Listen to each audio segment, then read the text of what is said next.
안녕하십니까. 달려라 우피라의 필몽입니다. 오늘의 오법은요, 이사야 14장 24절 말씀입니다. 만군의 여호와께서 맹세하여 이르시되 내가 생각한 것이 반드시 되며 내가 경영한 것을 반드시 이루리라. 아멘.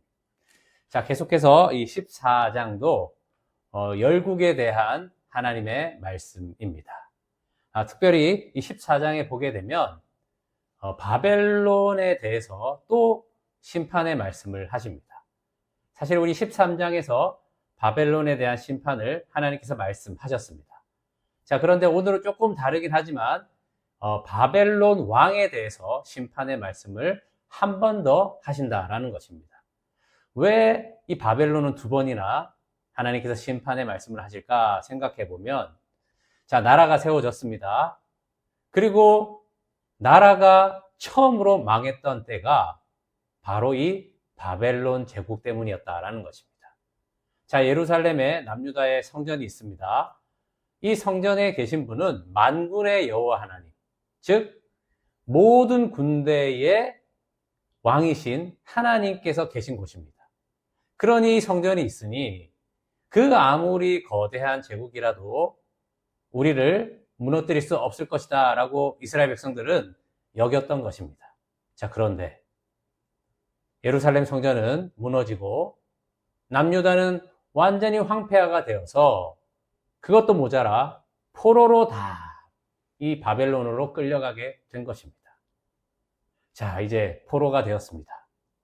이사야를 통해서 그 옛날에 하셨던 말씀을 이들은 보았을 것입니다.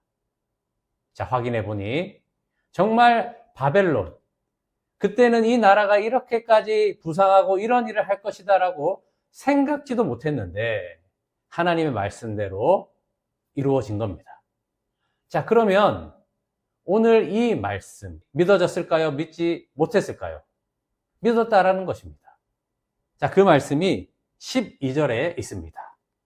너 아침의 아들 계명성이여 어찌 그리 하늘에서 떨어졌으며 너 열국을 엎은 자여 어찌 그리 땅에 찍혔는고. 자, 이 계명성 나옵니다. 이 계명성이 이 각주에 보면요, 이런 뜻을 가지고 있죠. 새벽별이라고 되어 있습니다. 자, 새벽별. 어디서 많이 들어본 말씀 아닙니까? 호세아 6장 3절에 보면 여호와를 알자, 힘써 여호와를 알자, 그의 나타나시면 새벽빛 같이 어김없나니 라는 말씀이 있습니다. 자, 새벽빛, 새벽별 비슷하죠? 네. 하나님과 같은 그 자가 바벨론 왕이라는 것입니다. 자, 지금 이스라엘 백성들의 포로들은 이 바벨론 왕의 다스림을 받습니다. 자, 그때 당시의 정서는 제국의 왕은 다 신의 아들입니다. 자, 신의 아들로서의 그 신관을 부여하지 않으면 이들이 반란을 일으킬 때 쉽게 생각하는 겁니다. 자, 반란을 일으킨다라는 것은 무엇입니까? 신의 뜻을 거스리는 겁니다. 그럼 저주받게 된다라는 그 가스라이팅이 되기 때문에 당시에는 제국의 왕은 다 신의 아들입니다. 자, 이런 분위기 속에서 바벨론 왕이 무엇처럼 보이겠습니까? 하나님처럼 보이는 겁니다. 자, 그러나 이 이스라엘 백성들에게 이사야 말씀을 주시는 겁니다. 이 계명성, 가짜 새벽빛이다 라는 것입니다. 그는 하나님이 아니다라는 것입니다. 그 계명성이 하늘에서 떨어져서 땅에 박히게 될 것이다 라고 말씀하시는 것입니다. 자, 계속해서 그 심판이 이어지는데요, 15절 말씀에 보게 되면 그러나 이제 내가 스올 곧 구덩이 맨 밑에 떨어짐을 당하리로다. 가장 깊은 곳에 땅에 떨어지게 하실 것이다 라고 하나님께서 바벨론 왕을 그렇게 하실 것이다 라고 지금 말씀하고 있습니다.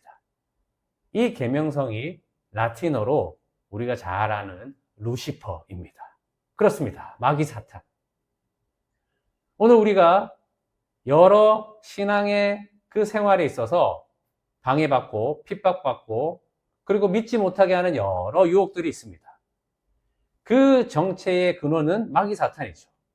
자, 이 마귀 사탄도 요한계시록의 말씀대로 무적행에 갇히게 될 그날이 있을 것이다 라는 말씀을 우리는 믿을 수밖에 없다는 겁니다. 이 포로로 있었던 이스라엘 백성들도 마찬가지고 오늘 우리가 사는 이 세상도 마찬가지라는 것입니다. 무엇을 믿겠습니까?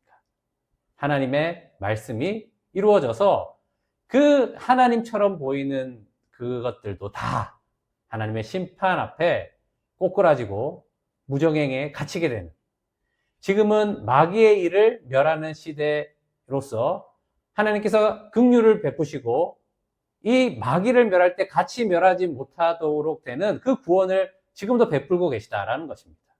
지금 바벨론 왕과 같은 여러 어려움과 고난과 환란이 있지만, 그러나 이날을 벗어나게 하는, 다시 돌아오게 하시는 하나님이 있다는 것입니다. 자, 이 땅에서 필요한 것이 무엇이겠습니까? 다른 것이 아니라 다시 돌아가는 거 아니겠습니까? 우리가 본향으로 돌아가는 것, 바로 이것을 하나님께서 이루시겠다라고 말씀하십니다. 자, 이렇게 이루어질 것에 대해서 우리가 읽은 24절 말씀은 이렇게 말씀하십니다. 만군의 여호와께서 맹세하여 이르시되 내가 생각한 것이 반드시 되며 내가 경영한 것을 반드시 이루리라. 아멘. 하나님의 생각, 하나님의 경영은 반드시 이루어집니다. 본향을 향해서 계속해서 나아가는, 이것을 우리의 소원으로 삼고 사는 여러분 되시기를 축복합니다. 기도하겠습니다. 하나님 아버지 감사합니다. 하나님의 생각과 하나님의 경영은 반드시 이루어지는 것을 보게 됩니다. 마귀 사탄에 의하여서 우리의 육체를 따라 그 계명으로 죄가 올 때마다 우리는 이 복음이 나의 성탄이 되어서 주님 오심을 기다리는 거룩한 소망이 될 줄 믿습니다. 말씀은 반드시 이루어지는 것입니다. 그러기에 이 땅을 살아가며 필요한 것이 무엇이나 본향으로 가게 하시는 예수 그리스도의 그 구원밖에 없는 것입니다. 그 복음밖에 없는 것입니다. 복음으로 충만케 하여 주셔서 본향을 향해 나가는 그런 거룩한 이스라엘, 새 교회 될 수 있도록 주여 역사하여 주시옵소서. 주 예수 그리스도의 이름으로 기도합니다. 아멘. 말씀으로 승리하세요. 필목이었습니다. 끝.